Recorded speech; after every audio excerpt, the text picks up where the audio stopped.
Muli, isa pong mapagpalang gabi ang amin pong ipinaabot sa lahat pa rin ng sumusubaybay dito po sa ating pong programang Mata ng Bayan Online. Dito pa rin po yan sa Romblon News Network. At syempre, unang-una po, no, muli nagpapasalamat tayo sa ating pong kasamang kay Paul Jason Post sa pagbibigay sa atin ng oras na naman at sa kanyang suporta no, sa technical side. At sa lahat pa rin ng mga sumusubaybay sa atin no, na naghahanap ng ating programa na mga nakaraang mga linggo ay wala po tayo dahil sa hindi po maiwasang mga may mga hindi maiwasang ginagawa at medyo may mga busy ating mga kasama.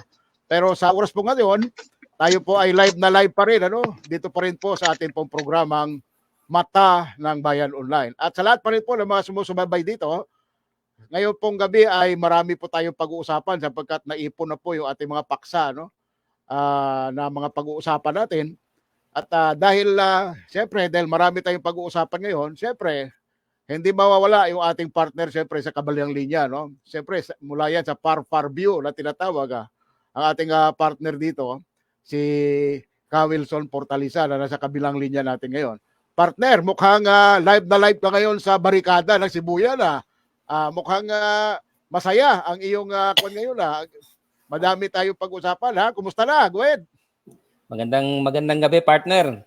Si Kajun ba, hindi pa nakakapasok. At kay Paul, magandang gabi. Maraming salamat kay Paul dito sa muling pagpapa-unlock ng kanyang palatuntunan para sa ating Mata ng Bayan. Pebrero na, partner. Oo. Ano bang parang pag pumapasok ang Pebrero, iba ang nasa isip ng maraming tao, iba-iba, 'di ba? Bukod sa Valentine's, mayroong EDSA, mayroong ano pa bang mayroon sa Pebrero? Ganon, 'di ba? Syempre, EDSA anniversary.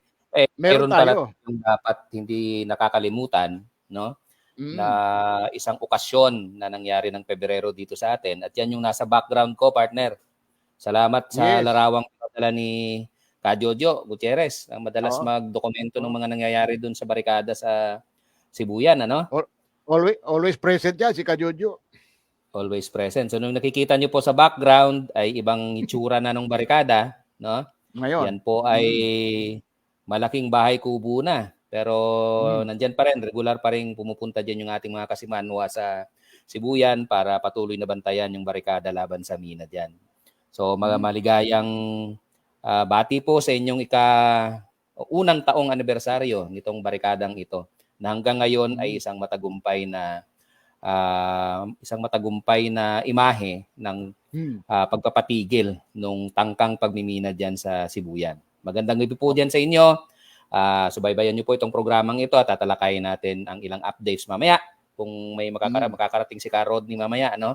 Sa kanyang himpilan diyan, makakakuha tayo ng update ngayon diyan sa mga bagay niyan. Okay, yan ay malalaman natin mamaya live mismo sa barikada at doon mag-uulat si Rodney at mamaya, no? Tabayanan natin yan, no, sa mga nanonood natin ngayon habang hinihintay natin si Rodney. Ayan, si kasamang John nasa background din at nagsi-set up na. Medyo hindi talaga niya ma-perfect yung kanyang kwala ito anyway, mamaya yan, mas malinaw pa sa atin ang dating niyan mamaya dahil habang sinisit up niya, partner, pag-usapan na natin sa umpisa pa lang, bigyan muna natin ng backgrounder itong binabanggit natin nga na barikada na to para lang ma-refresh yung ating mga nanonood ngayon na dito nga sa isla ng Sibuyan ay nagkaroon nga tayo nung nakaraan. Ang alam ko kung di ako nagkakamali ay kahapon talaga nag-start sila na nag-assembly diyan. At para sa kaalaman din ng ating mga nanonood ngayon, kami ni Wilson, kami nila Paul ay pumunta mismo diyan sa lugar na yan at kami naging living witness kung paano nagtipon-tipon ang mga tao diyan sa Sibuyan para harangin nga itong tangkang pagmimina ng Altai Mining. So, ngayong araw ay ating babalikan yan kasama mamaya si Rodney, no? So, para ma-refresh lang tayo ay maraming mga pangyayari na ang nangyari diyan partner, no? Wilson. At alam natin, isa sa mga malaking event na nangyari diyan ay nung dalawin nga ito ng mga national figure, partikular ni Senador Risa Hontiveros at ni Attorney Chel Diokno, partner. Ikaw na ang magkwento nito. Ay, oo, partner. Pero bago pa naman dumalaw sila Senator Risa at si Attorney Chel dyan para magpahayag ng kanilang suporta at para dun nga sa kanilang, at particular kay Senator Risa, yung kanilang resolusyon para imbestigahan yung nangyaring karahasan dyan, na hanggang ngayon ay mukhang inuupuan lang nung chairman ng ng committee sa Senado. Although yan kasi ay natabunan na ng iba pang mga issue katulad nung i-issue paglalabas ng Supreme Court ng writ of kalikasan diyan sa laban sa Altai Mining. Pero partner, naging ito naging hindi lang isang pambansang imahe, Issue. hindi pambansang issue, hindi lang pambansang imahe, kundi naging pang-imahe ito sa buong mundo. Yes. Yung kita niyo yung larawan, kung maalala niyo yung larawan ng isang matangkad na kababayan natin diyan sa Oo. Sibuyan. Sa harap nung truck. Sa harap Diba? ng truck, front page Oo. yun sa maraming mga pahayagan. So, yun makikita yung resistance ng ating mga kababayan sa Sibuyan para nga mapigil itong pagmimina na ito dahil yung ambang pag-aalis nung di ba? Ang nag-trigger ng issue ay yung ambang paghahakot ng mga mineral ore papunta doon sa barge, di ba? Na ilalabas papunta sa China o sa Hong Kong yata. Allegedly ay exploration pa lang 'yun. Oo nga, Yun ang rason. Pero doon daw pag-aaralan yung kanilang mineral ore sa Hong Kong o sa China, no, para malaman kung anong mga mineral ang laman ng mga lupaing 'yon. Pero tunay-tunilada So pagkatapos nun, naglabasan ng mga ebidensya na hindi lang pala sample ang dala-dala nitong mga ito, kundi 50,000 tonelada. So hindi na to sa... At ang matindi nun, partner, ang matindi nun, sample yon, pero kung yun ay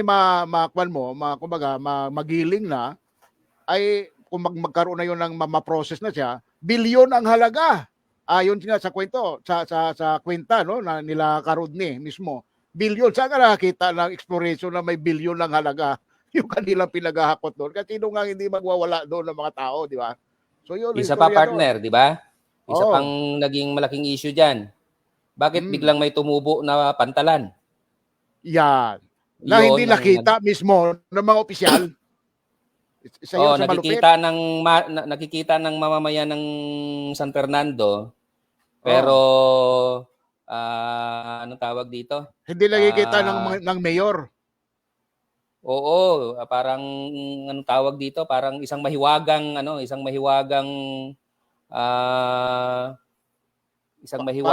bagay siya na nandiyan sa tabi ng dagat na nakikita ng tao pero hindi nakikita ng mayor. Oo. No? Ay, paano nga niya makikita? Asawa pala niya, kontraktor. Ay, ibig sabihin nga, may kababalaghan na nangyari doon sa pagkakaroon o pagkakatayo ng...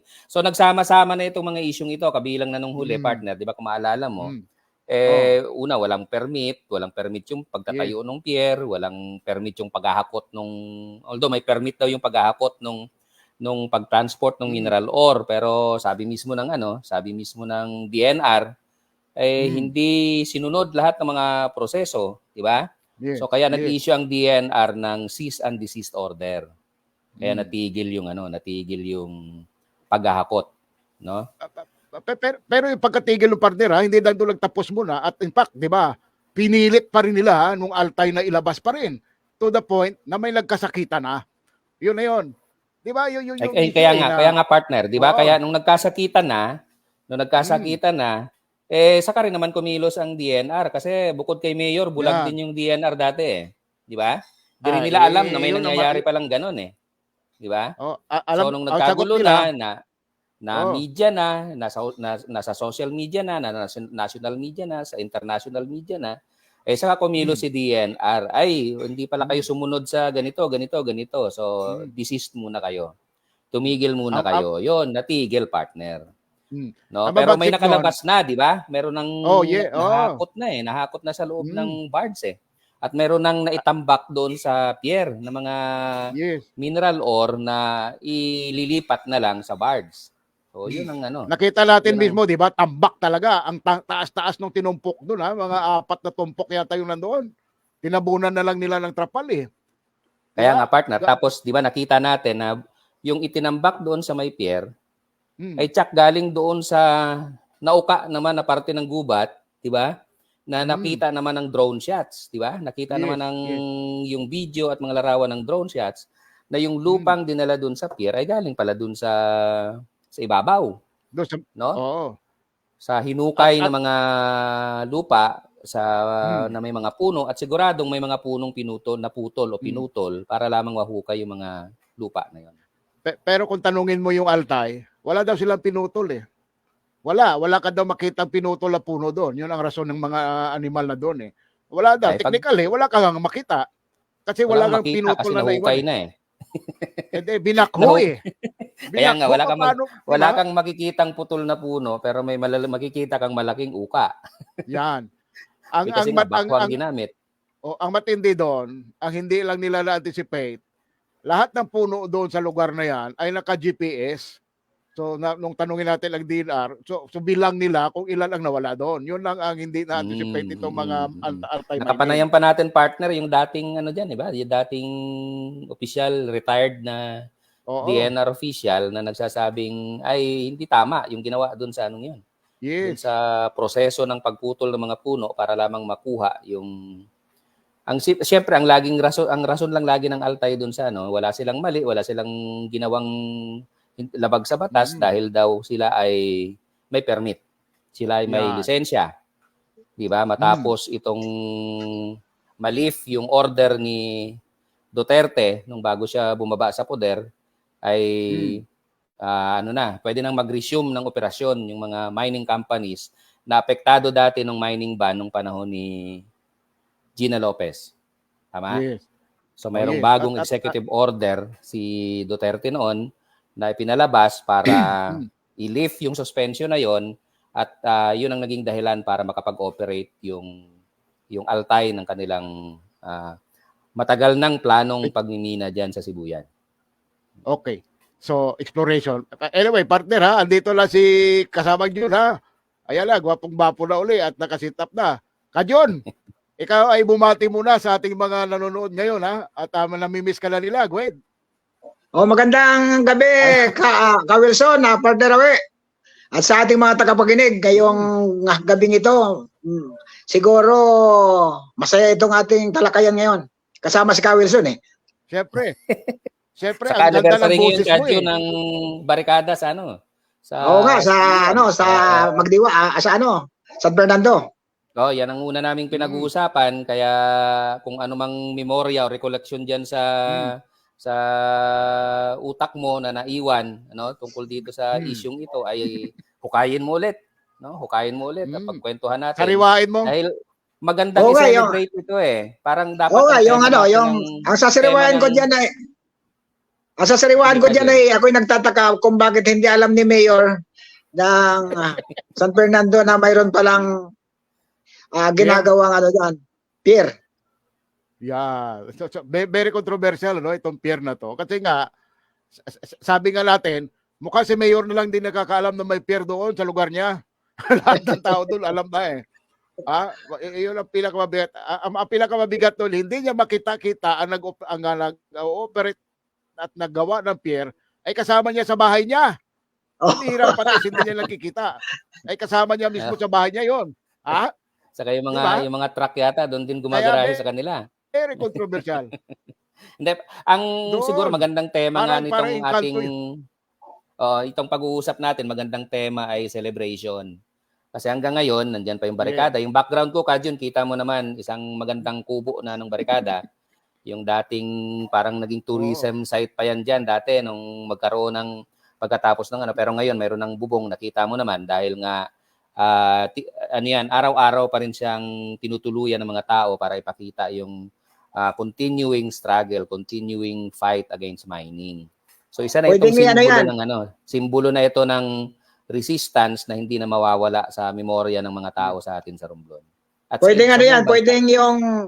pwedeng yung mga miyembro ng Sangguniang Bayan diyan ay magpasa ng ordinansa na yung site na yan ay isama nila sa tourism Pwede. site to be visited. Very good suggestion. Napakaganda suggestion na naman.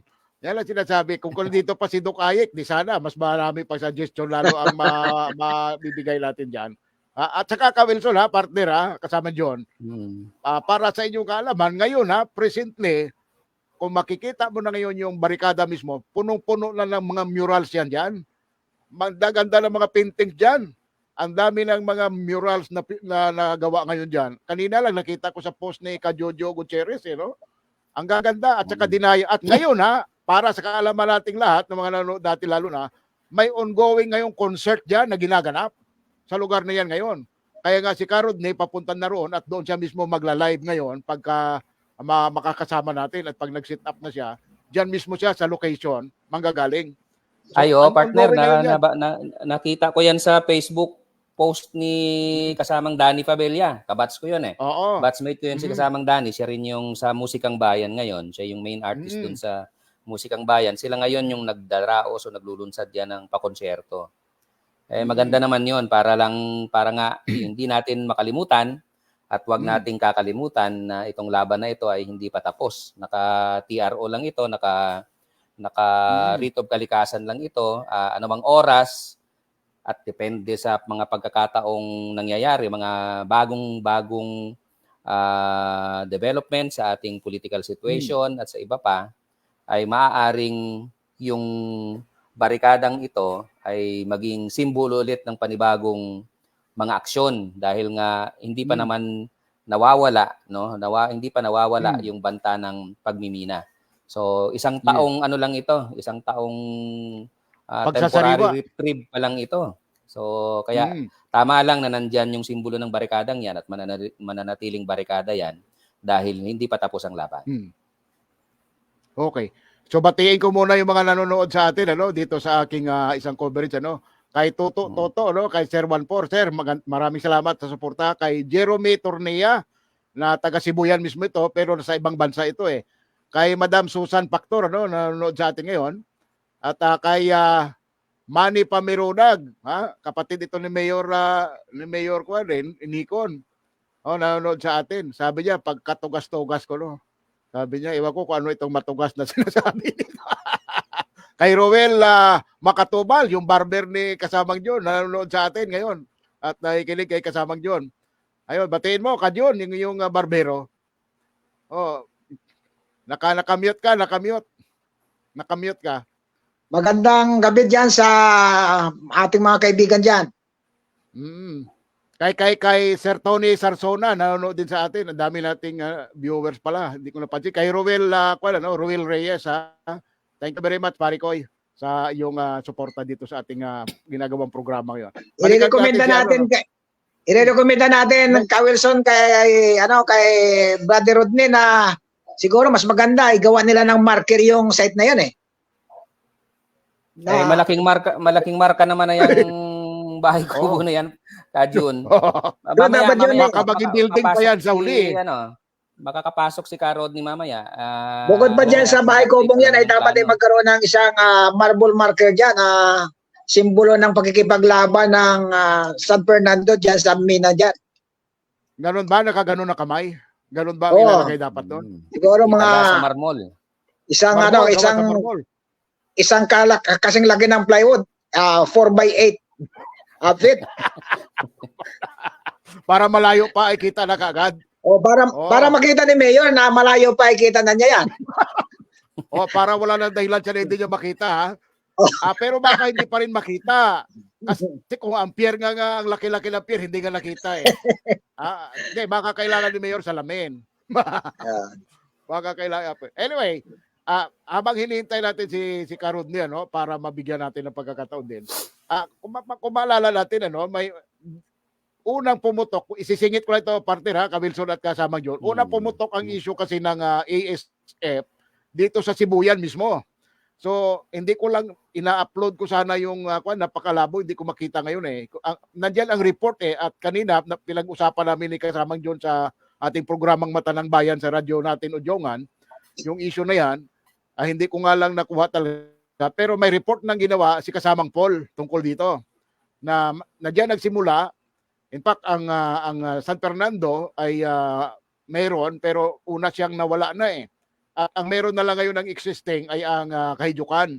At marami na partner ha, Kawilson, nasa mahigit 5,000 na pala ang pinatay eh. Yung nakaling. So marami na pala. So yun ang aming laging tinatanong dati ni kasamang John, bakit wala tayong nababasan at na official report ng Provincial Veterinary tungkol dito? So anyway, mayroon na rin report at last at ang petsa ng report na yun ay January 17. Yung report na yun, ewan ko kung ano na ang update ngayon. Pero syempre, dito sa bayan ng Udyungan in particular, medyo tumahimik. Wala na tayo kasamang yun na nabalblitaan na may mga cases pa rin na lumitaw. Mukhang wala na, no? Ka-John. Pero walang deklarasyon, partner, kung ano Pero na ang continuous naman ang kanilang blood sampling at continuous naman ang testing nila. Ang yun nga lang, wala tayong alam kung saan ba yung mga lugar na kanilang tinitesting para malaman natin kung dito ba sa lugar saan ay wala nang mga kaso. Yes. So yung may sinasabi si Kawilson, go ahead. pero dapat dahil White. walang deklarasyon, dahil walang deklarasyon sa probinsya o saan mang kung ano ng status niyan, di nangangapa lang tayo ngayon. Ano nga ba ang update? So, ano na ba? Kasi dati may mga negosasyon na hinahabol yung di ba? Hinahabol yung hog raisers na pwede bang pakiusapan ang provincial government na payagan silang mailabas yung kanilang mga alaga. Kung wala namang klarong deklarasyon na, di ba? Parang COVID, di ba? Kung wala nang lockdown, edi pwede na ba? O kailangang maagap ang parang bakit diyan sa atin ay kulang na kulang ang impormasyon pagdating sa mga bagay na importante para sa ating mga kababayan. At dahil nababanggit natin ASF, isa si Mayor Griggy, kung maalala mo partner, sa ating nakapanayam, di ba? Una siya isang opisyal na nakapanayam natin diyan na kaya nga nababanggit natin kasi ang pinag-uusapan natin Sibuyan eh. So, sa bayan mismo niya ngayon ay meron pa rin eh. So, siguro sa kanya na lang tayo sa sunod nating programa mag-update din at least mula mismo sa kanya at alam ko naman open naman at sport naman ito si Mayor Griggy. Open naman siya sa atin na makipagtalastasan. Nakipagtalastasan nga sa chat-chat eh. Anyway, mamaya balikan natin yan chat-chat yan pagkatapos nito. Masaya ito. At ewan ko kung ano lang update sa kanya. Mukhang tumahimik na si Mayor Griggy after nating mag-usap sa chat-chat Mukhang wala na tayong balita sa kanya. Tapos nang mangolekta yun. Napakadaling mangolekta ng 3% eh. Mukhang siya lang yata nakasabit. Yun nga lang sayang pa ngayon yung kinolekta niya. Oo. So okay. Mamaya balikan natin itong barikada pag dumating si Karuni. Tumuloy nga muna tayo dito, partner, Samantalahin na natin ito. Ano na bang update dito? At least ikaw alam mo to, nasa national ka eh. Ano bang balita dito? Ano na bang latest? Ika nga ni Kadyon. Pwede na nga nating yan. Kahit yung ating laban sa pagmimina diyan, pwede nating direktang i-connecta ito sa Chacha, sa planong charter change. Kasi nga yung pinagtatalunan dati na kailangan bang rebisahin o kailangan bang baguhin ng konstitusyon, amyenda yung economic provision nito, nagkasundo na doon sila sa RBH ba yun? Sa Malacanang. Oo, sa Malacanang nagkasundo na ang liderato ng Kamara, si Romualdez at si Sandro ang nandoon, kaharap ang si PBBM. At ang liderato ng Senado, kaharap si Subiri, si Angara at si Loren Legarda yata. Sa meeting na yon nagkasundo sila na dahil nga pumutok na yung issue ng mayroong nagaganap na lingid sa ating kalaman, may nagaganap na PI. At una bago pa nga magsalita si Congressman Ed Silagman, una na tayong nagprograma dito tungkol diyan sa pamamagitan ng pinagmamalaking People's Initiative ni Mayor Griggy. Diba? Nagmamalaki niya yun Hindi pa nagsasalita si Congressman Edsel noon. Pero nahuli na natin dito sa Romblon yan dahil nga mayroon palang nagaganap nga na People's Initiative at ang sinasabi mismo ni Mayor ay siya ang nangunguna. Sila ang nangunguna para dito sa People's Initiative dito sa doon sa bayan niya. partner ha, proud na proud siya na pangunahan. Di ba? Ay Talagang, naintindihan ko naman yun. Oo. Sabi niya, out of sheer conviction. Yun ang sabi niya di ba? oo. Okay, ganun At ang sabi niya. ulit, So, ibig sabihin, bago pa pumutok ang butsi ng mga senador, nauna na tayong nakasagap ng balita dito sa yes. atin na mayroon ngang nagaganap na PI dahil nakapanayam Mm. natin si Mayor Greggy. Di ba? Oo. Dahil nakita mo, partner, yung kanyang post na pinagmamalaki nga niya na sila Oo. ay sangkot Ah. dito sa People's Initiative Mm. nito. At Okay? Dito siya sa mismo ha. dito kagad sa Johan K. Wilson, pumutok agad yung bigayan ng tigi 100 eh. Oo, kita mo. At dito At may siya mga mismo ha. Go ahead, go ahead. At dito yun, yung partner ako narinig ko nga yung may mga ano daw, kung hindi daw makakatanggap ng mga ayuda, hindi daw ipapasok doon sa tupad ng Tupad. dole. At mismo hindi yung mga pumirma. senior citizen daw na hindi pipirma hindi matatanggap yung kanilang pensyon. Oo, Imagine kita that. mo. Oh, yeah. Imagine that. Imagine Yan that. sinasabi Sol. At Oo. at saka ha, ito pa. Ito pa matindi rito.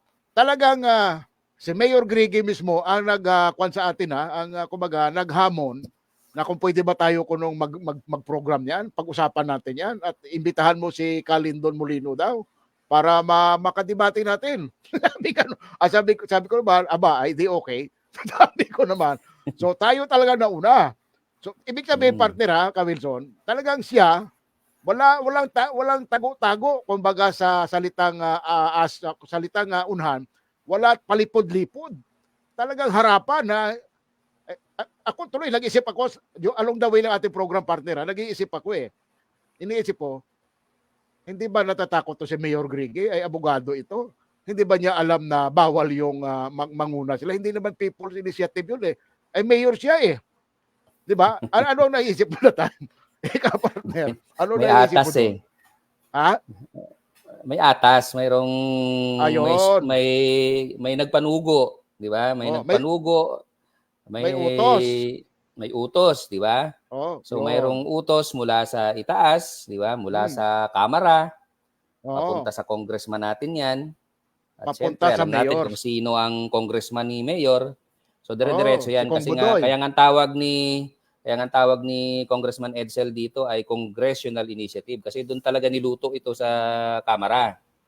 Sa bahay Diba? mismo ni Romualdez, sabi ni Unyati narinig ko Kaya nga, na lumabas na yung mga investigasyon diyan at hindi na Oo. pwedeng i-deny. Inamin na ni Yes.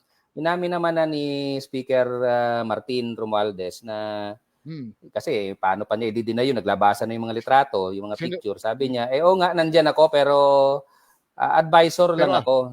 Ano lang ako. Pero tumatanggi pa rin naagaw na sa bunganga sabi ay wala pa rin daw, wala pa rin.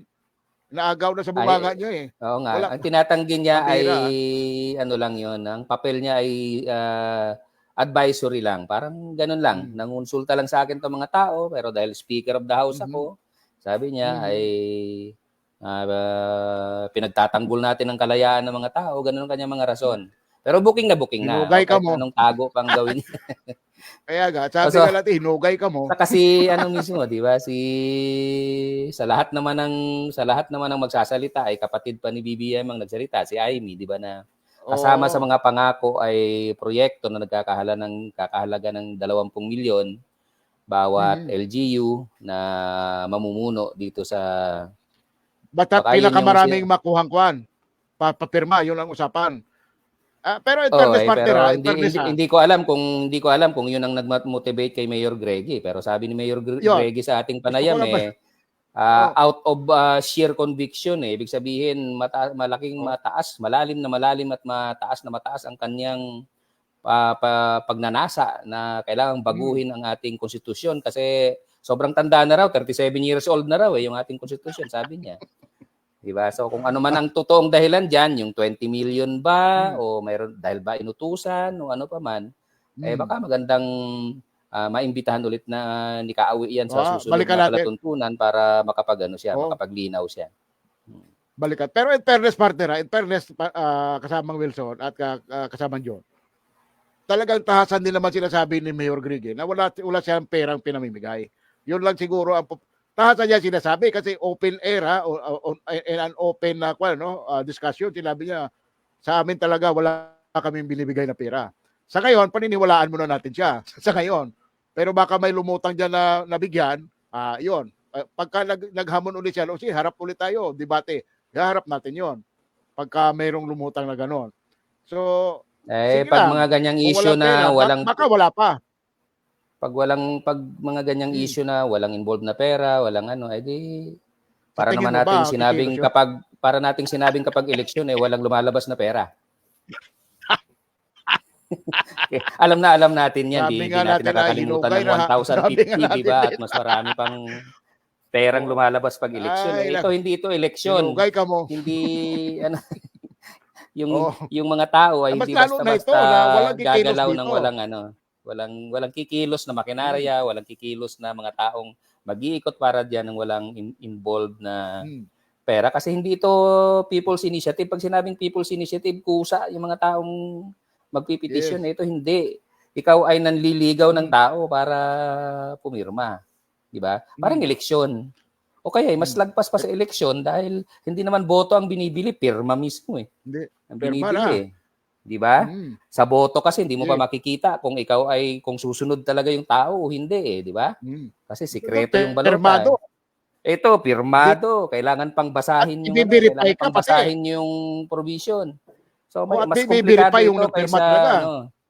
Oo, mas komplikado ito Di ba? kaysa simple election matter kaya nga dapat maghigpit dito ang COMELEC. Sa totoo lang, ang position ko sa COMELEC dito, hindi na dapat nila sinuspend to. Itong People's Initiative, i-reject na dapat nila. Dapat ni-reject na nila ito kasi poison tree na ito eh.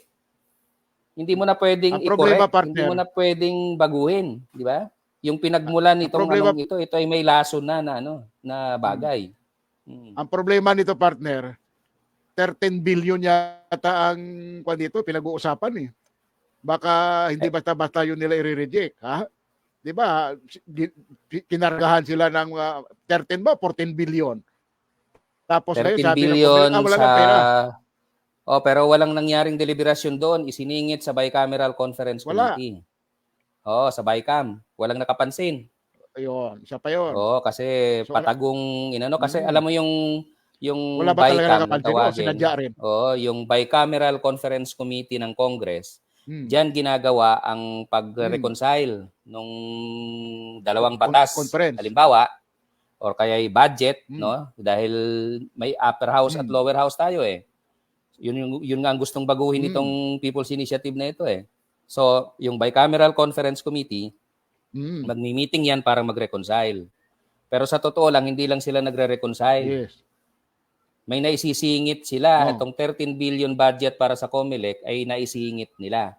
At yan yung sinasabi ni Congressman Edsel Lagman na yan ay para doon sa Chacha. Yung 13 billion na yun. Oo, at kapag naisingit yun, na inapprove yun ng BICAM, yun ay isa ng batas kasi ang budget ay batas. Kaya nga ang tawag sa BICAM is the Third Congress. Mayroong upper house, ang Senado, may lower house, ang Kamara de Representantes, at mayroon pang third house. Yun yung Bicameral Conference Committee. Yun yung BICAM. Oo. At tinatanggi na ngayon, partner ha, tinatanggi ni Garcia, ni COMELEC na hindi na kami pwede mag-conduct daw ng kung ano yan, kung matuloy ba yung People's Initiative. Wala budget. Gusto nyo, budgetan nyo ulit. Imagine. Di ba? Sinasabi niya. Kasi wala lang daw silang pera eh. Marami namang itinatanggi ngayon. Kahit ibig sabihin, oo. So ito, balikan lang natin yung ating yung ibalikan lang natin itong pinag-uusapang People's Initiative. Ano na ang pinaka-latest dito, partner? 'Di ba mayroon pang RBH na 'yon. Ano ba itong RBH para lang sa kapakanan ng ating mga nanonood, ano? Ano ba itong sinusulong nilang RBH number 6 na 'yan? Ang RBH o Resolution of Both Houses. Ito yung parang joint resolution kapag inadapt ito ng pareho, no? Halimbawa, mula pa panahon ni GMA, no? Ay marami ng resolution of both houses. Meron ng resolution of both houses number 15, no? Number 8, no? At itong nakaraang taon, no, nung ano bang buwan 'yon? June yata ng nakarang taon, ay mayroon Mm. ding naipasang RBH number 6 ang Mhm. House of Representatives. Panahon na ito ni Speaker, last year lang, 2023. So mayroong RBH number 6 ang House of Representatives at mayroong ifinail si Mig Subiri, si Senate President, na RBH number 6 bilang kompromiso nga nila doon sa Malacanang na hindi na kami sarado sa Chacha, no? Mhm. Ang kailangan sabi ay makayo na sa Senado ang maggumawa nitong Chacha na ito pero limitado sa economic Chacha. Kala Pumayag ng Senado doon kaya nag-file sila ng RBH 6. So Mm. magkapareho lang yung number, hindi naman sila magkano. Kung Mhm. magkikita-kita sila kasi ang layunin ng RBH 6 ay mai-convene ang Constituent Assembly, no, ay mai-convene. Pero actually, yung RBH number 6 dun sa House of Representatives, ang nakalagay dun sa resolution ay proposing a constitutional convention. Ibang so mode kon pala ito. yun. Oo, ibang mode ang CONCON. Sa ilalim ng ating saligang batas, ang Constitutional Convention ay elected. Mhm. No? Mag-e-eleksyon sa bawat distrito para mag-elect ng mga constitutional delegate. Yun yung magmi-meeting at walang ibang trabaho yun kundi Chacha. Walang ibang trabaho, Chacha. Mm. Ang CONAS ay hindi elected, di ba? Mm. Hindi elected. Ito yung second mode. Ang CONAS ay hindi elected. Magkikita-kita lang yung mga members ng House of Representatives at ang mga senador at sila ay mag-cha-cha-cha, magpo-propose ng amendment sa Chacha, sa Chacha, amendment sa Konstitusyon at sila ay magboboto ng hiwalay. Mhm. No, so Hiwalay. voting Kaya separately. pumapayag ang Senado doon. Kaya pumayag ang Senado doon kasi nga hindi ginalaw. Kasi yung People's Initiative, iba ang proposal, di ba? Sabi ng People's Initiative, i-amend natin ang Constitution, di ba? At ang mode ng amending the Constitution ay through CONAS but voting as one. Mhm. Voting as one. Tapos, ang magpapatawag ng CONAS ay either the Speaker of the House or ang Senate President. Ibig sabihin, kapag nagpatawag si Speaker, hindi pwedeng i-reject ni Senate President o magpatawag si Senate President, hindi pwedeng i-reject. Okay. Ngayon, kung itong People's Initiative na ito ay saan patungo, wala pa. Ibig sabihin, kapag nabago pa lamang itong mode of amending the Constitution o revising the Constitution, saka pa lang gagalaw ng mga partikular na anong gustong i-amyenda.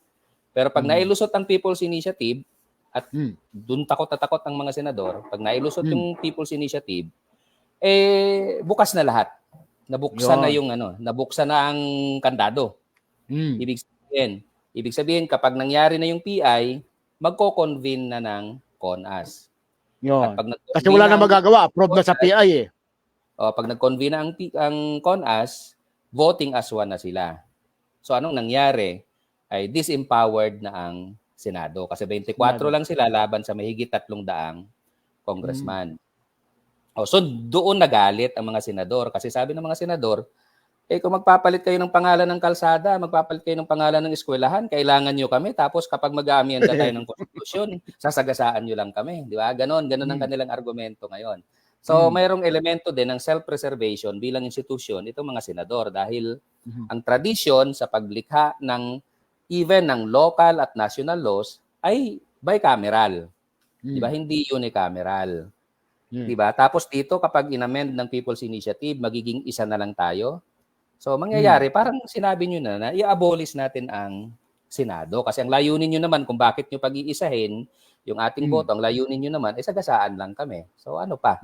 Kaya nag-consolidate ang 24 senador in opposition of PI. Pero dahil nga makompromiso naman ng mga senador, madiplomasya, makompromiso. So nagkompromiso sila na mag-DI. Tawag ko diyan DI. DI na naman. Ang ibig ko naman ng sabihin ng DI ay sumayaw na. Mga dance instructor na sila ngayon. Dati kasi, ang tawag sa Senado ay sementeryo yan ng Chacha eh. Sa tuwing may magagaling na resolution dito sa House of Representatives para mag-propose ng charter change, dead on arrival yan sa Senado. Yes. Dead on arrival yan. So ngayon, hindi na dead on arrival. May DI na. May sasayaw nakisayaw na.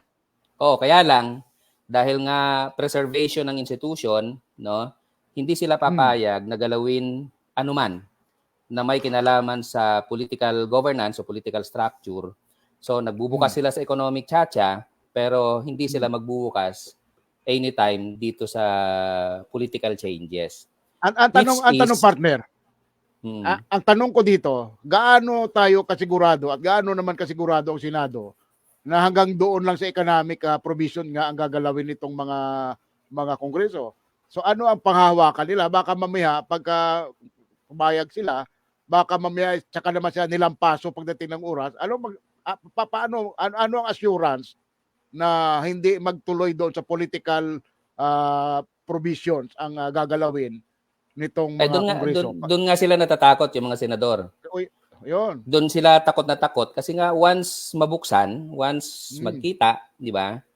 Kahit na siyempre mayroon silang konting protection ngayon dahil kung voting separately pa rin 'yan, pwede pa rin nilang sabagay. Pwede nilang imangkirense ang tawag doon sa pwede nilang pigilan anumang hakbang na baguhin yung o abolish ang Senado for instance. Pwede nilang hadlangan yun kasi hindi sila boboto in favor. Kasi voting separately, di ba? Ang problema lang kapag binuksan na nila ang economic tsa-tsa, mayroong maneuver ito eh. Mayroon pang mga proposal, no? May pagkatuso itong kuwan eh. Oo. Halimbawa ay isingit lang nila yung killer provision na unless otherwise provided by law. Ibig sabihin, mga seksyon o mga artikulo sa Constitution na dudugtungan lang nila ng dudugtungan ng unless otherwise or provided. O ganun lang yun, provided. Ganun lang dudugtong doon. Pag sinabing provided by law, sino ba ang lawmaker? Sila, magki-create sila ngayon. Kaya nga. So, provided na yung iba pang mga hindi not necessarily makuha nila ang amendment ngayong taon o sa susunod na taon o sa susunod nilang termino. Pwede na nilang makuha yung iba pang mga amendment sa susunod. Di ba? Ay mayroon tayong pinaghahanda ang 2025 saka 2028 elections. Diyan na ngayon nag-ooperate yung mga political motivations. Ano ba ang pwedeng gawin sa konstitusyon para manatili sa poder ang incumbent or kamag-anak ng incumbent o ano pa man, di ba? Kasi nga hanggang 2028 pa yan. So ang kinatatakot nila, ang plano ng Speaker of the House, si Martin Romualdez, dahil may ambisyon ito maging presidente, at nakikita nilang baka hindi sila pwedeng manalo sa kay Inday Sara, di ba? Ay pwede nga nilang ang nasa isip ay baguhin ang konstitusyon. Katulad din lang ng naisip ni FBR noong 1997 at katulad din ng naisip nung panahon ni Digong na federalismo. Kasi ang federalismo na tsa-tsa ni Digong noon ay extension ng Federal Transition Council ng 10 taon. At incumbent president yun ang nasa tuktok, di ba? Kaya nga mali, no? Mali yung sinasabi ni Digong na nung nag-speech sa Davao, sabi ni Digong, ano bang problema sa konstitusyon? Sabi ni Digong sa kanyang speech, di ba? Wala naman pala daw eh. Ano yung problema sa konstitusyon? Sabi niya nung 2017, problema nga yun. Problema yung konstitusyon. Kaya nga siya nagpepedede ni paliwanag, nagtayo pa siya ng Constitutional Commission, di ba? Nag-umandar yung maraming meetings para sa federalismo, di ba? So hindi ibig sabihin noon ay anti-tsa-tsa si dating Pangulong Duterte. Siya ay pro-tsa-tsa. Federalismo nga lang ang kanyang formula, di ba? So wag niya sabihin walang problema sa konstitusyon. Ano? Dapat sabihin niya na ako yung nag-ambisyon din. No? May ambisyon din akong baguhin ng konstitusyon para mag-extend din ako sa pamamagitan ng Federal Transition Council as provided under the proposed tsa-tsa ng PDP, yung partido nila dati, yung Partido Demokratiko, PDP, laban na partido. Kanilang proposal yun yung Transition Council na yun. So, andyan na, naghalo-halo na itong mga mga interest na ito. So, yung economic tsa-tsa, mamaya ipagpatuloy natin yung diskusyon yan, i-relate ko yan dito sa Mina, dito sa atin.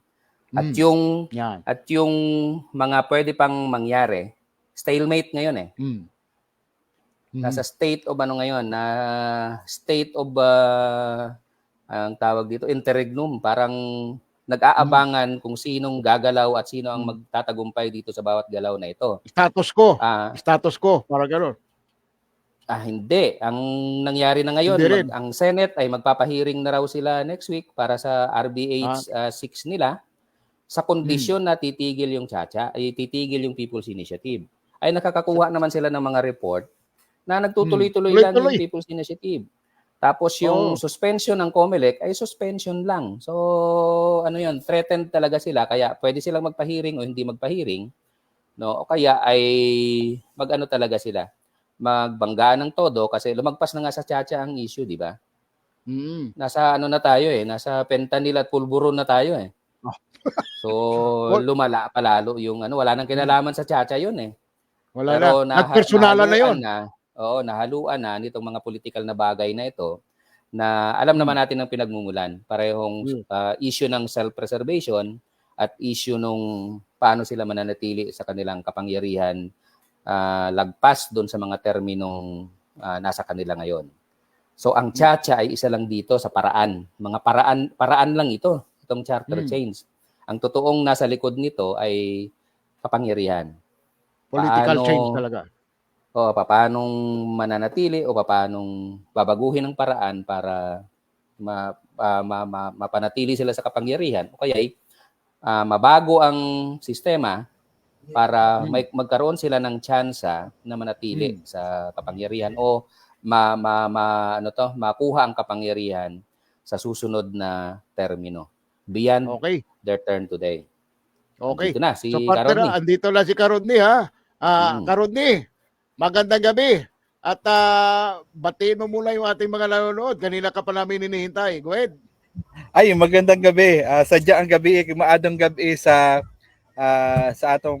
lahat po ng nakikinig at nanonood sa ating Romblon News Network. At masaya po tayo. Ang Romblon Media Association talagang active na active. Yes. So, Karodny ha, para mabigyan namin ng pagkakataon ngayon na kanina pa namin pinag-uusapan ang latest sa barikada Ikaw mismo mag-ulat direct dyan sa barikada. Ano na bang nangyayari ngayon dyan? Go ahead. Siyempre po ay inaalala natin yung anniversary nung mga nangyari simula nung January 24 hanggang today, no? In January 24, yun yung first day ng barricade against 24 mining. Pala. No? And February 3, yan naman na disperse yung barikada ng mga mamamayan ng Sibuyan. Kaya naalala natin ito dahil ito yung nagpapatunay na may kapangyarihan talagang mamamayan kung nawawalan na ng pag-asa sa mga namumuno, kung kaya ay tumayo yung mga mamamayan at dahil naniniwala na within the bounds of the law at alam naman natin yung batas, ano yung polisiya, kaya tinayuan natin kung ano ang sinasabi ng batas.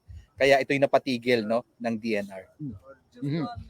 Partner, Cabelson, anuhin mo muna si Karodny kung anong yung may dudugtong sa kanya. Baka may siyempre, babatiin muna natin. Tamo ko naman, Karodny, itong background ko, akala mo nasa ano ako. Nandiyan ako sa inyo.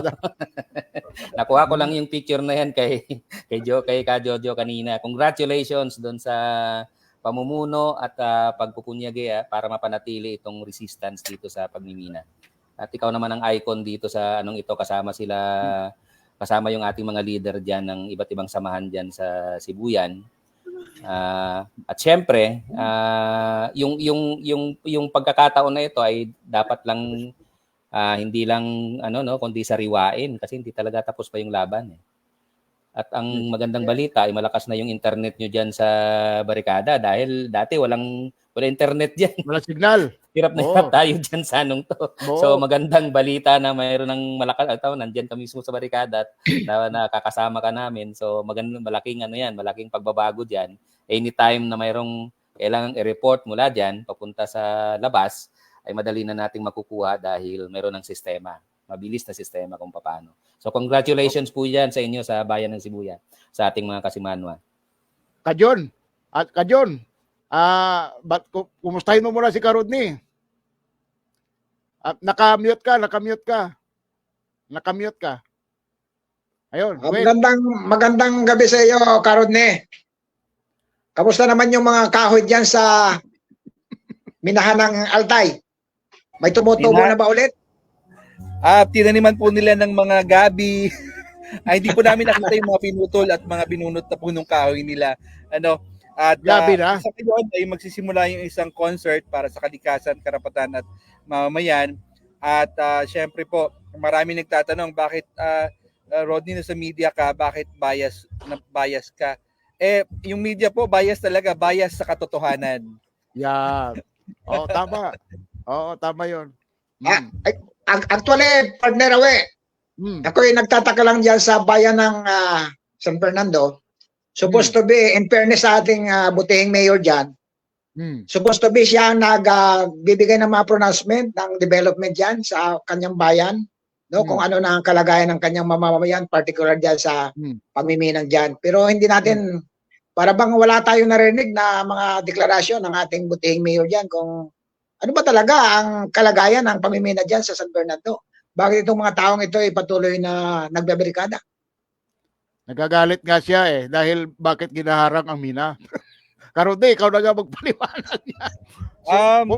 May ano po kasi may panibagong issue na dumarating dahil yung Community Development Plan ng Altai Philippines Mining Corporation ay inaprubahan ng MGB. Pero i-challenge po natin yan sa MGB DNR dahil technically maraming katanungan, maraming pagdududa at syempre binabasa po natin yung mga provision ng batas, binabasa natin yung kanilang mga sulat, yung kanilang mga dokumento at i-challenge po natin ito dahil questionable yung pag-approve ng Community Development Plan. Ito po yung simply speaking, magbibigay sila ng ayuda ng mga proyekto upang bilhin ang oo ng mga tao. So ibig sabihin, bagong development yan in favor sa mining na naman? Ganun ba yun? Opo.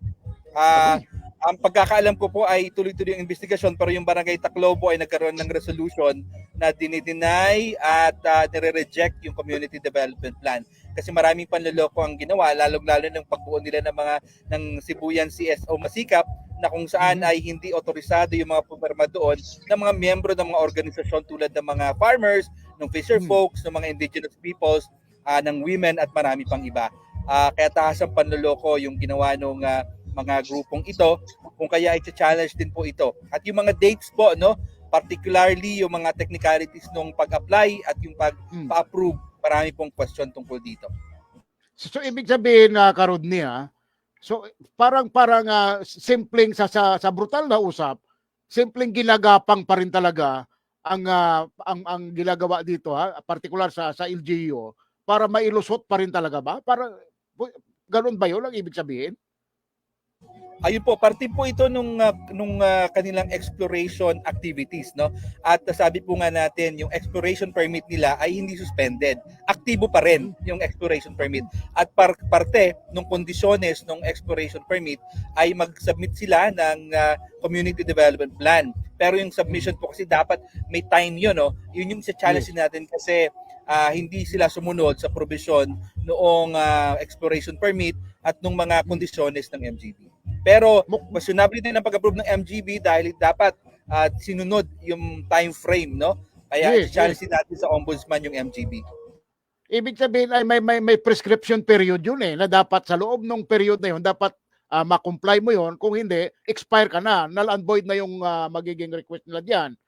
Kumbaga, isa yun dapat sa mga tinitingnan dito At ibig sabihin sa halip na tutulungan ng LGU ang mga kababayan natin diyan, particular itong mga nagbabantay sa mga pagmimina to. Mukhang pailalim pa sila na tumatrabaho dito para ma-comply. Wala yan. Ibig sabihin sa halip akala natin medyo maluag na, yung pala mataas pa rin pala ang panganib diyan. Yun nga po, kaya tinitingnan natin yung mga anggulo nito. At syempre, yung mga barangay dito, yung Espanya at yung Taclobo, ay ating tinutulungan din upang i-address itong hamon na ito, itong bagong issue na ito. Kasi pinahihintulutan na gapangin yung mga vulnerable na mga communities, na nagsasabing walang trabaho, nagsasabing walang pera pang ayuda at marami pang iba. So this is the way na mabigyan ng iba't ibang mga livelihood programs na hindi naman natin kinokontra, no, dahil karapatan naman to ng ating mga most Yes. vulnerable communities. Pero kung ito ay kapalit, no, kapalit ng kanilang pagpa-oo, ito ay simpleng pagbili ng consent ng mga tao. Okay. Partner, Wilson, anong may dadagdag mo doon? Isa pa sigurong tanong ka, Rodney, di ba? Mayroong nung naglabas ng CDO, yung DNR, di ba? Cease and desist order, ay sinasabi nilang magkakaroon sila ng investigasyon. Pangalawa, nung naging issue yung pier, yung illegal na pier, sinabi rin ng PPA na magkakandak din sila ng investigasyon. Mayroon na ba kayong nalaman na resulta Mga nakunaw yung mga investigasyon. Mayroong mga kasong final na sa korte, no? I think prosecutor's office ang DNR, no, in fairness, at tuloy-tuloy yung dialogue with the Department of Environment and Natural Resources.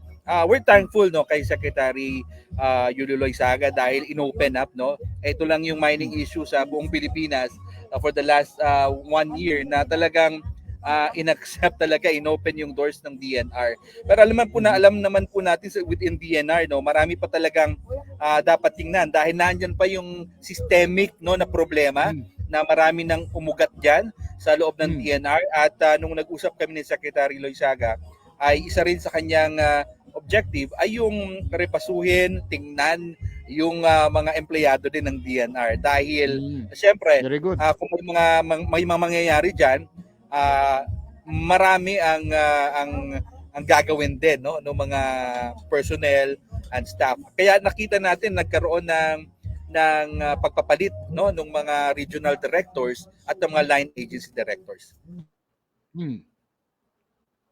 Okay. So, pangatlong John, may dadagdag question. Katanungan kay Karodni?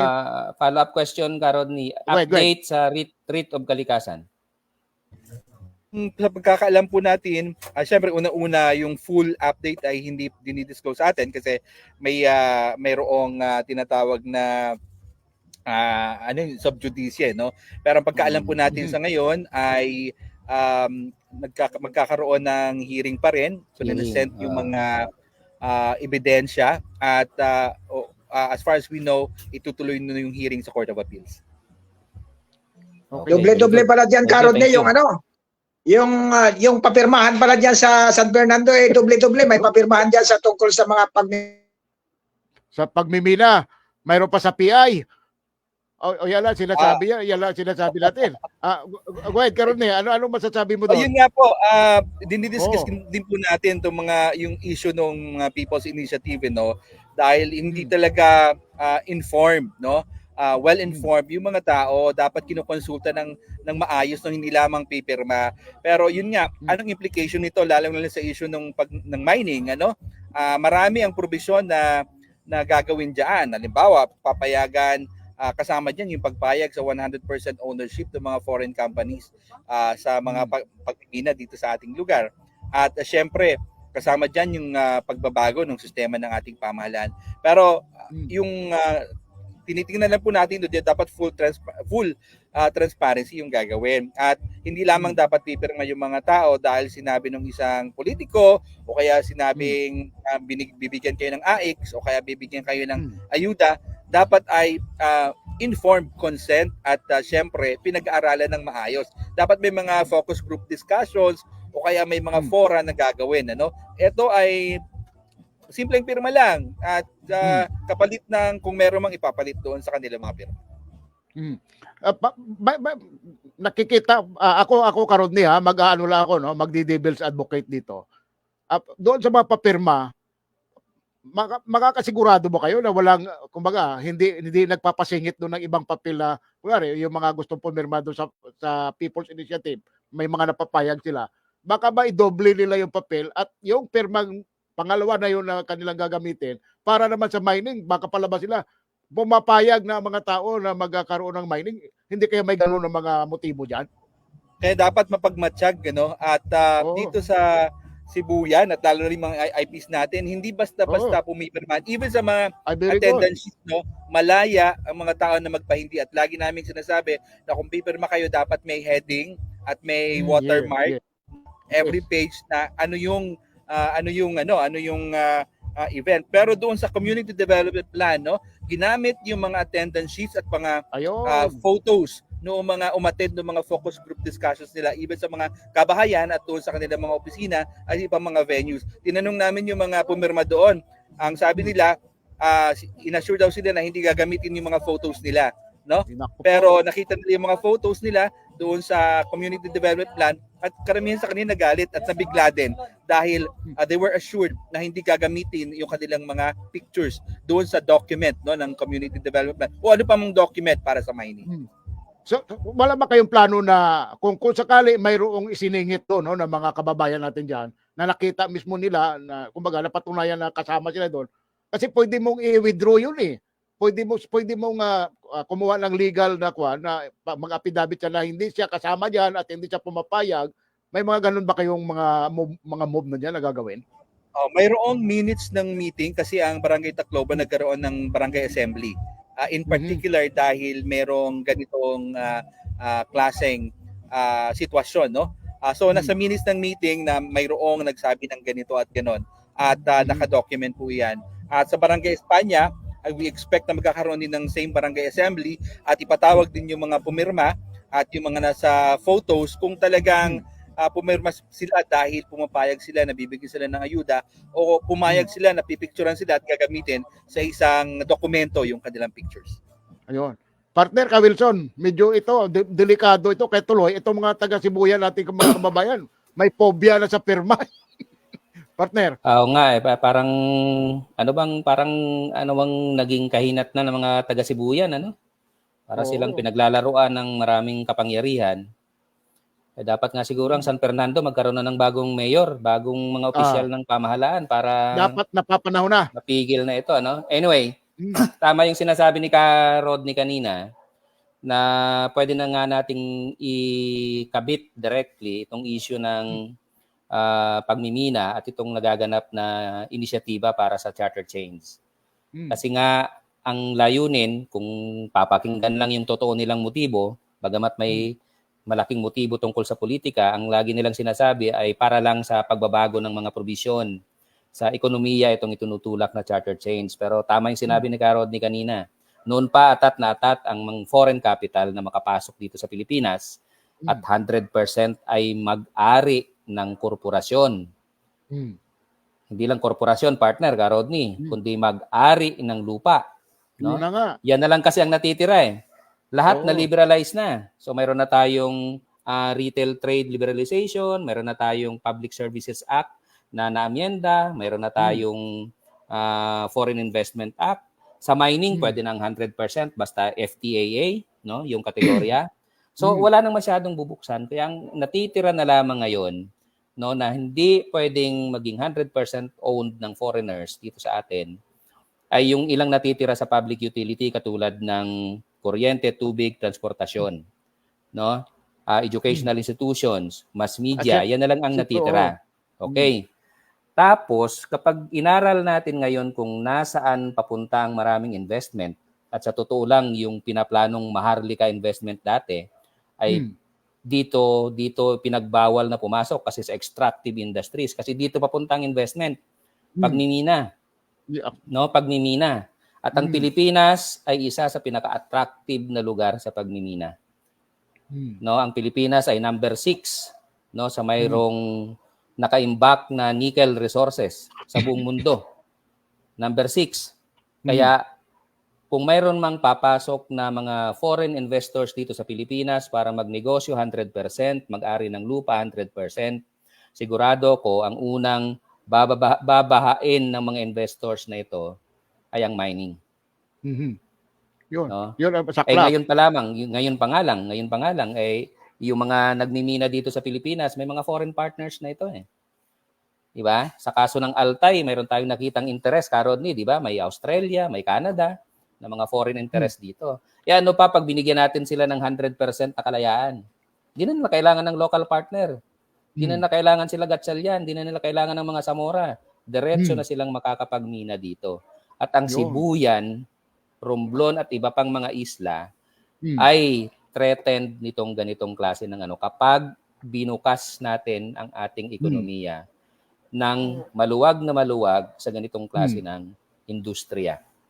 Mina ang isang papasukin nila dito. Mina. Kaya tandaan natin yan, mga kababayan. Ang isang magiging epekto ng economic chacha, dadami ang mga alien na magmimina dito sa Pilipinas. Kasi nandito ang maraming kayamanan sa Pilipinas. Okay, partner ha, si Karodney, bigyan lang muna natin ng pagkakataon na manawagan din sa atin. Kasi kailangan siya doon sa call ngayon eh. So, kay Karodney, ano, panawagan mo sa ating mga kababayan bago ka umikset na muna at pumunta doon sa event. Go ahead. Maging mapagmatsyag po tayo at syempre lagi katotohanan yung ating gagawin at lahat ng ginagawa natin dapat within the bounds of the law. Pero hindi lamang po yan dahil meron tayong mga karapatan warranted by the Universal Declaration of Human Rights, no? At yung ating karapatan, no, our right to a healthful and balanced ecology according to the rhythm of nature. So kinakailangan natin at alamin natin ng batas, alamin natin ng karapatan dahil kung hindi natin alam ang batas ng ating karapatan, unang-una, magtanong at kung alam natin, tayo ay tumayo, manindigan at ipahayag ang ating pagtutol o kayong ating pag-affirm. Thank you. So, panawagan ka sa concert natin ha, sa mga kababayan, kamo kung baka may gustong pumunta diyan, go ahead. Imbitahan mo. Magsisimula na po yung concert natin at may mga artist po tayo, musical artists na magpapaalab ng ating damdamin upang mas mahalin natin ang ating bayan, mahalin natin ang ating isla at mahalin natin ang ating kalikasan.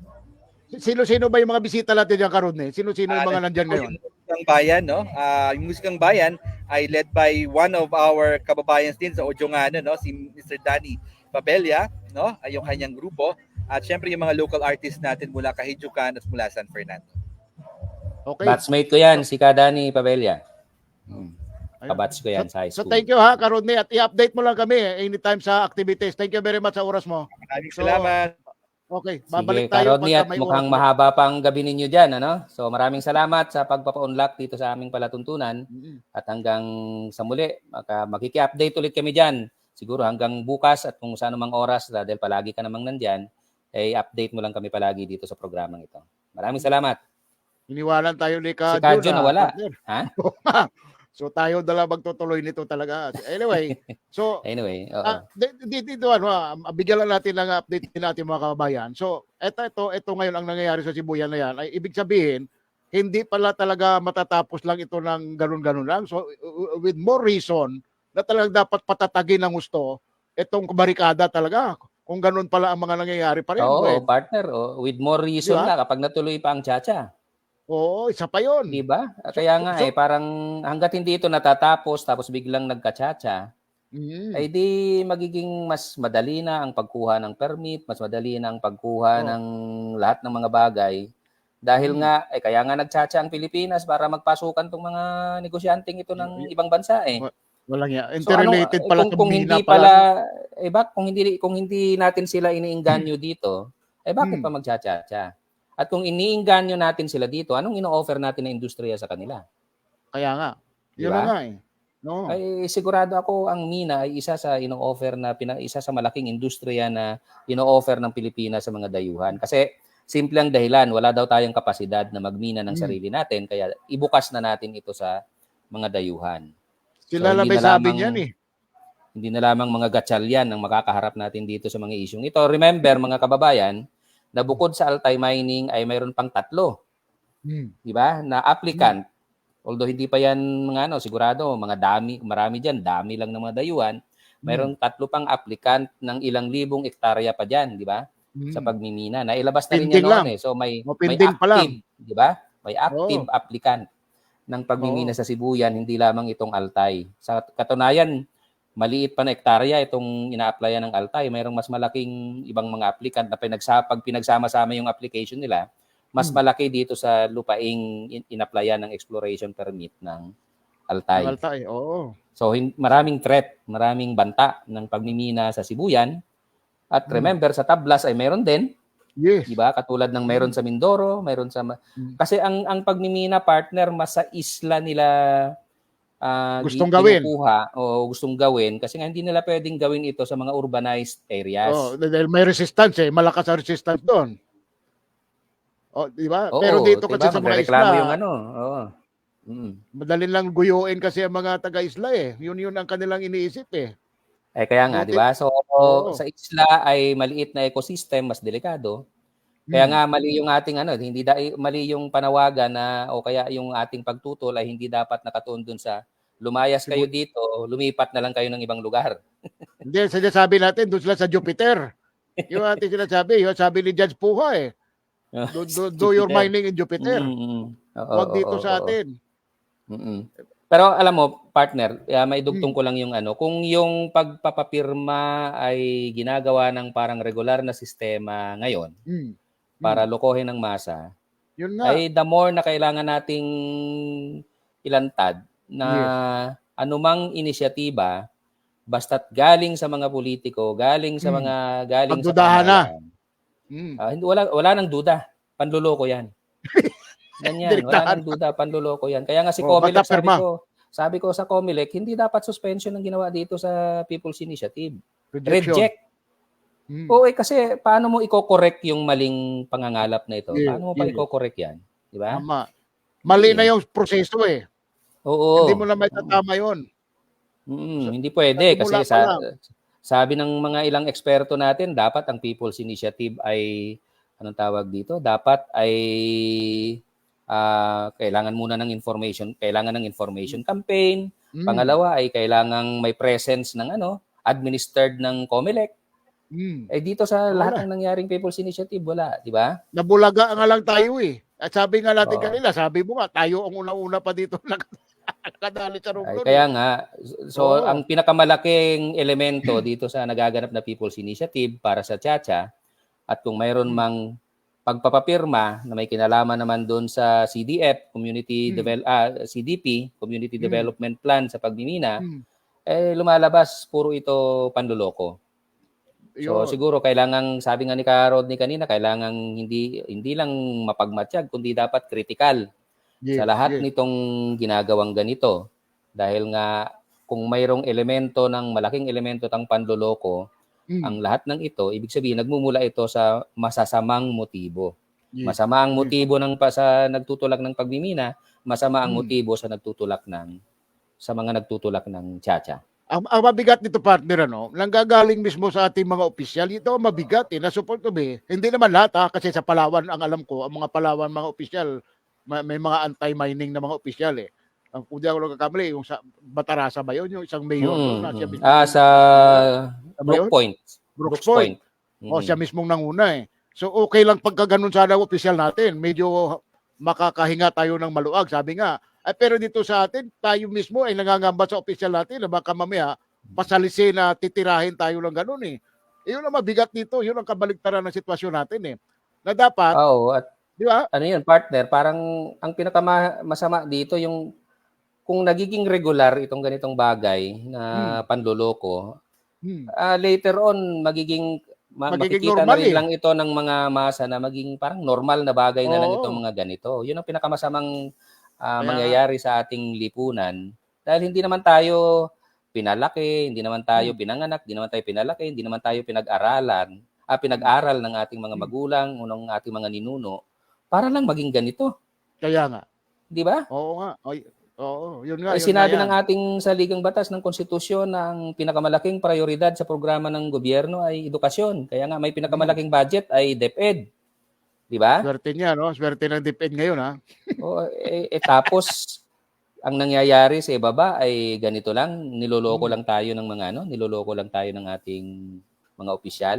So hindi dapat ganoon kasi nga wag nating gawing normal ang mga bagay na mali. No? Yun. Kailangan itong labanan.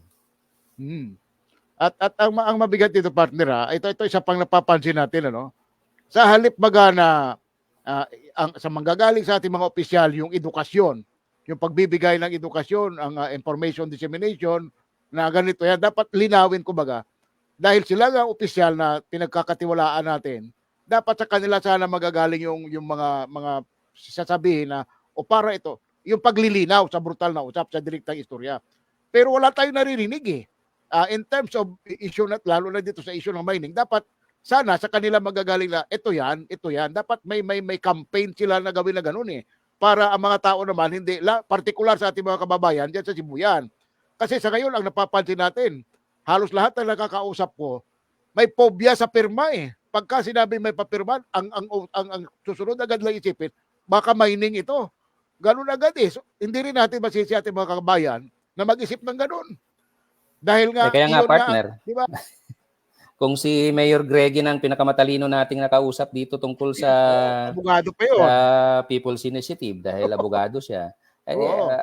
Paano pa yung iba na nagsasagawa Kaya nito nga. ng walang, kung kaya niyang magpaliwanag, batay sa kanyang kakayanang magpaliwanag nito, paano pa yung iba na nagdadala lang ng papel at nagpapapirma dahil may bayad sila, di ba? Yun pa, So ito pa yun. mahirap na mahirap na trabaho 'yun at naalala ko yung tanong yung punto ni Kalindo nung nakapanayam natin siya kasabay Oo. ni Hmm. ni Mayor Greggy, di ba? Sinasabi ni SB Lindon ng munisipyo ng Romblon. Hmm. Shout out muna tayo kay SB Lindon, sabi niya. Shout out. Shout out sa'yo, Kalindon. Ang sabi ni SB Lindon, ang tagal-tagal na ng ating congressman, 30 taon na siya diyan sa Kongreso. Wala naman tayong naririnig sa kanya na may problema sa konstitusyon. 'Di ba? Wala, di naman siya nagsasalita, di naman nagpapaliwanag, no? Pero bakit mayroong inisyatiba dito na People's Initiative siya, no? Na hindi naman ito parang ligbos na hindi naman ito parang ligbos na nung kumidlat ay may tutubo diyan sa mga lupain natin. So mayroong initiator at ang initiator, sabi nga ni Congressman Edsel, ay mula sa Kamara, 'di ba? O di dama yung ating congressman. At ay sabi ni SB Lindon, ay bakit di naman nagpapaliwanag si Kong tungkol dito eh? Bakit mayroong pumipirma? Ang mabigat. Alam mo alam mo ano mabigat pa doon? Ano pa isa nagpapabigat pa doon? Ay di ba? Dapat sa kanila nga manggagaling dapat ang paliwanag, di ba? Sabi nga, wala nga pagbabago, wala nga babaguhin. Dahil nga hindi, walang babaguhin kundi. Ang pinakamabigat na sinasabi nila pala, kung hindi ngayon, wala na pag-asa. Yun ang pinakamatindi dito, para bang between matters of life and death, pag hindi ngayon baguhin ang batas, parang wala na tayong pag-asa, parang ganun ang dating, ganun ang pagkakapaliwanag ni Mayor Greggy. Para bang ngayon lang na huling pagkakataon. Parang this is, diba? sabi niya, last chance ito, parang diba? Lilipad lahat ng eroplano, may iwan tayo. Parang ganun ang kanyang presentasyon. Ganun, this is our last diba? chance, sabi ni Mayor Greggy. Ano namang klaseng paliwanag yun? Baka ang kulang sa chance ay, ang kulang ay hindi pinapatupad yung magagandang probisyon ng ating konstitusyon. Yun. Ang daming napakagandang probisyon ng ating konstitusyon, lalo na sa Artikulo 13. Basahin po ninyo mga kababayan, kung may Tagalog version ng konstitusyon o kahit yung English, madali namang basahin, maganda naman pagkakasulat, madaling intindihin yung nasa English, yung buong Artikulo 13 ng ating konstitusyon. Yan yung ating Social Justice and Human Rights section ng ating konstitusyon. Ngayon, hindi napapatupad.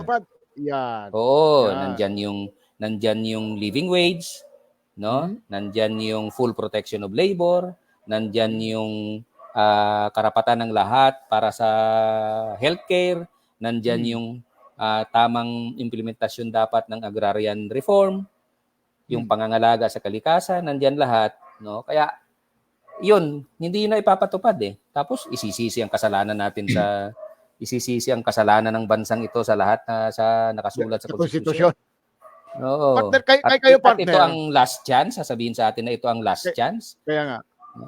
Kayo partner sa Partido Manggagawa, hindi ba yung Article 13 na ito, naipaglaban nyo ba ito na ipatupad? May mga nagawa na ba kayong move para i-ano dito sa nasyonal? Ay, yan nga yung di ba? Yung hindi mo pinapangalanan na Article 13, pero naalala niyo yung ating laban sa Endo. Ayun. O, di ba? Yung laban sa Endo na binito din ni Rodrigo Duterte nung may papasa na sa batas, di ba? Samantala, yun ang kanyang ginasigawan ng kampanya. Di ba? Ginago din lang tayo, binudol din lang tayo, di ba? The moment I become president, contractualization will stop, sabi ng presidente. Nung pipirmahan niya na sa table, yung batas, veto ang ginawa ng presidente. Nag-iba na. Parang ngayon, anti-chacha na siya eh. So, di ba? Ganun lang tayo niloloko ng mga ito eh. At wala daw problema sa batas, sabi niya ngayon. Oo. So, yung full protection of labor, yung living wage, pinaglalaban din natin. Di ba? Yung ENDO kasi, security of tenure yan. Living Mm. wage, yung rising standard of living. Di ba? Kaya Mm. dapat hindi lang sweldo, kundi iba-iba pang mga pamamaraan kung paano mapapagaan yung cost of living na Mm. nasa antas ng krisis ngayon. So Hmm. pinaglalaban natin, kaya nga ang panawagan ng Partido Manggagawa na kinabibilangan ko, chicha, hindi chacha. Ang ibig Oo sabihin nga. ng chicha, pagkain. Hmm. Para Oo, hindi tiyatya. matiyak ang pagkain ng mga Pilipino, kailangang sapat ang sweldo. Kailangan may regular na trabaho, di ba? Kailangan protektado sila sa trabaho. Kaya chicha, hindi chacha ang aming panawagan. Yun ang unahin. Yun din naman ang laman ng mga survey. Sabi ng dalawang survey ng Pulse Asia at ng Okta Research, magkapareho sila ng sinasabi ang most urgent concern ng mga Pilipino noong Disyembre, no, 2023, sa magkasabay nilang survey ay una, kontrolin ang inflasyon, itaas ang sweldo ng mga manggagawa at mag-create ng maraming trabaho. Yun ang primary concerns. Wala man lang sa top 10 nga yung chacha na yan ng mga lintik na yan eh. Wala doon. Walang chacha. Hindi demand ng mga Pilipino ang chacha. Ang may demand sa chacha ay mga politiko at mga dayuhan. O tapos sasabihin ngayon na pag hindi ngayon, wala na tayong pag-asa. Parang gano'n na dati. Parang matter of life and death ang pagpaliwanag, no? Imagine. Diba? Kung si Mayor Greggy nang ang pinakamahusay at pinakamatalinong nagpapaliwanag nitong People's Initiative at ng chacha, ay di ano pa yung iba? Yung mga inutusan nila na magbibitbit ng nung folder. Di ba? Na may papel na may maliit mga barangay officials. Mga barangay officials. Maliit na letra ng mga nakasulat doon na hindi halos mabasa. Halos di mabasa. mabasa. Pipirmahan mo sa tao. Kaya nga. Ako, i-challenge ko siya na. I-challenge ko si Mayor Greggy. Pwede ba, Mayor Greggy, 7,000 lang naman ang kailangan dito sa sa Romblon para makuha yung 3%. Pwede mo bang kausapin isa-isa yon para mapaliwanagan? Sa buong probinsya. Wala masaklap doon nga. Yung nagpapapirma, hindi nga niya alam din kung ano yung kinapipirma niya. Ang dami ko nakausap kaya. Sabi, ano ba yung kinapipirma na yun? Imagine.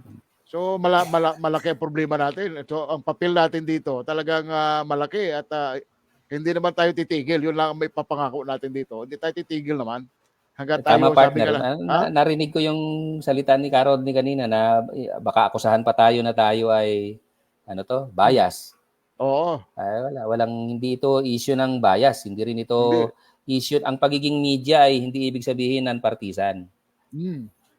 Kasi ang trabaho ng media, bukod sa maghatid ng totoong impormasyon, totoong balita, ay magbigay din ng opinion. Kaya nga tayo may kolumnista. Yes. Diba? Ay, yung mga vlogger nga, nag-i-impluwensya ng mga tao kahit na sila pa-vlog-vlog lang, pasayaw-sayaw lang, pa-reels lang.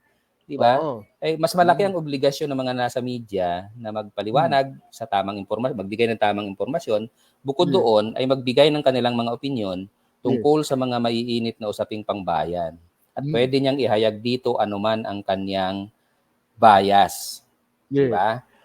Kasi hindi pwedeng alisin ang bias. Hindi ito neutral place itong ating bansa para ikaw ay parang tuod dyan na pag humangin dito ka rin. Pag humangin dito ka rin. Hindi ganun. Maling media yun. Yung parang kapag kung saan ang hangin ay nandoon. Mali yun. Hindi ganun tamang... Lilinawin natin yung partner, no? Lilinawin lang natin yung partner sa ating mga nanonood, no? Yung ganung issue. Tandaan po natin, iba yung media na kailangan mo ng straight news na tinatawag. So, wala kang bias doon. Kailangan, sa mga reporter yun Pag nag-report ka na isang bagay, kailangan factual ka. Pero pag ikaw ay opinion maker, iba yan. Nandyan yung bias mo talaga. Kasi opinion mo yun, ito yung sinasabi mo as opinion maker Yun ang masaklap partner na hindi naintindihan ng marami nating kababayan. Kala kasi nila, porque media ka, iisa lang yan Hindi ganoon. Dapat pag reporter ka, pag nag-report ka, yes, sa reporter yun, pwede yun, pag ikaw ay reporter. Pero katulad natin, tayo ay nasa opinion na kwan tayo Ang ating ginagawa dito, kaya nga sa dyaryo may mga kolumnista May iba ang reporter doon. Tayo sa radyo, at ito sa ating ginagawang online natin na ito na program, ito ay opinion natin ito. Opinion maker tayo dito. At syempre, ang opinion natin, may pinanggagalingan yan na facts. Yun ang hindi ganong naintindihan ng marami nating kababayan Kaya nga, Hindi pwede sabihin, bakit bias ka? O so ano bang ginagawa ko? Nag-report ba ako? Nagsulat ba ako ng balita? Doon dapat, walang opinion doon na ini-inject. Yun lang hindi naintindihan natin mga kabayan, partner ng karamihan. Anyway, si Ken Molo Paikulay, nanonood sa atin. Ken, thank you very much. Ken. Oo. Kamusta? Kamusta dyan, Ken? So, okay, ano yun, partner parang hindi ko ma-imagine ang isang mundo na neutral ang lahat ng media. Hindi po pwede. Walang ganon. Hindi ko ma-imagine yun dahil kapag ang namumuno ay halimbawa sa isang lipunan ay kasamaan, alangan naman tahimik ka doon. 'Di ba? Hindi pwede, di ba? May nagaganap na ingrandeng mga panloloko, di ba? At lokohan, deception, di ba? Neutral? Hindi pwede. Kaya nga. Kahit sa eleksyon ay hindi pwedeng non-partisan. Ito rin yung, di ba, may mga lituntunin, may mga batas, halimbawa, ang mga government employees daw dapat non-partisan. Bakit? Sabi nila yun bakit hindi nirereklamo ng mga empleyado ng gobyerno yung ganong klaseng batas? Wala naman sa konstitusyon yun eh.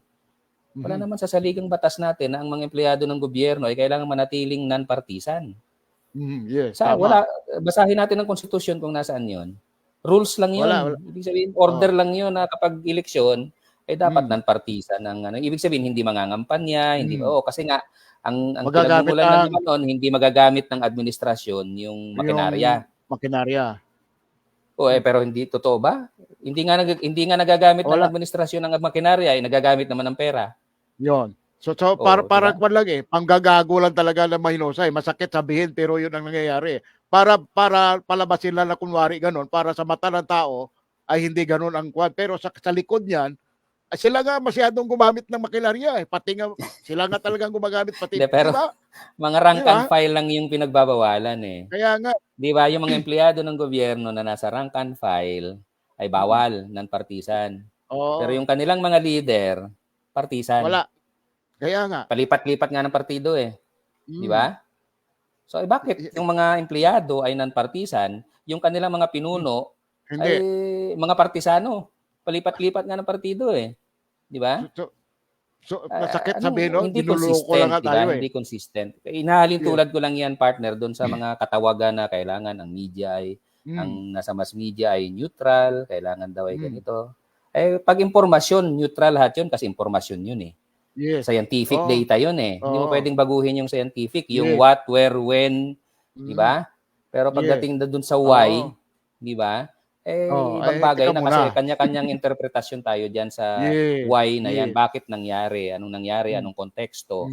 Anong paliwanag? Anong kasaysayan? Di ba? Kaya hindi madaling trabaho ang pagmi-media, partner. Hindi talaga. Anyway, partner, speaking of media, may panawagan sa atin dito, ang provincial government.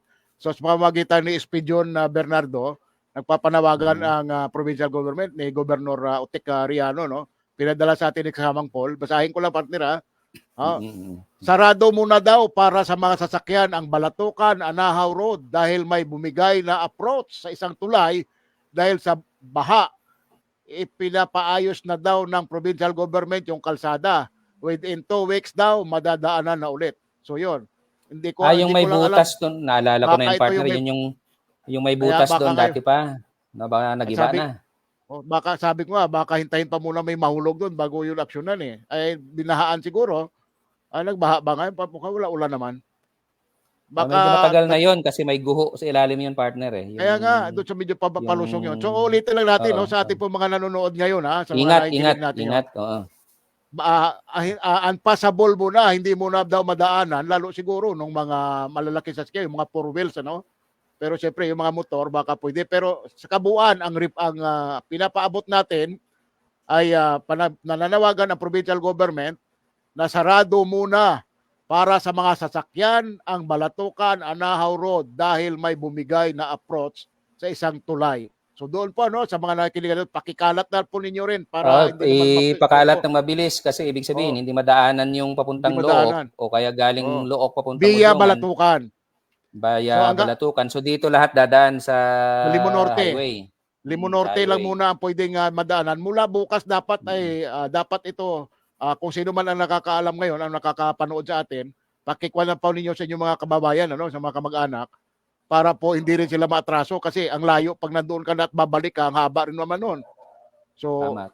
Okay. Sayang ipaabot ka gasolina, agad. sayang gasolina. Oh, at saka oras, Saka syempre. lalo kung gabi, mahirap yung Oo. ma-advise ka agad, i-message nyo, padalhan nyo, tawagan nyo, i-message nyo kung sino man ang inyong mga kaibigan o kamag-anak Na regular na dumadaan dito. na regular na dumadaan diyan na change route, Oh. no? Dumaan Dito muna tayo kung sa either highway, Pirol, tablas, o circumferential, sa balik sa Pirol, circumferential. yes, kung hindi man sa Pirol, dito kayo sa Limon Norte ang pwedeng ang lusot papuntang south. Kung dito kayo galing sa north ng Tablas. So vice versa. So yun no, sa ating mga kabayan muli, sarado muna ang Balatukan, Nahaw Road sa mga sasakyan. At within a week, ngayong week na to, wala munang dadaan. So panawagan po yan ng provincial government mismo. So yan partner, medyo Okay, partner. siguro magpaalam tayo. Nag-warning na rin yung aking cellphone, medyo lubat na rin siya. Pati tiyan ko partner, nag-warning na. Iniwan na nga tayo ni ni Kadyon. Nung nawala na si tayo Kadyon, ni baka Kadyon, nalubat. Oo nga.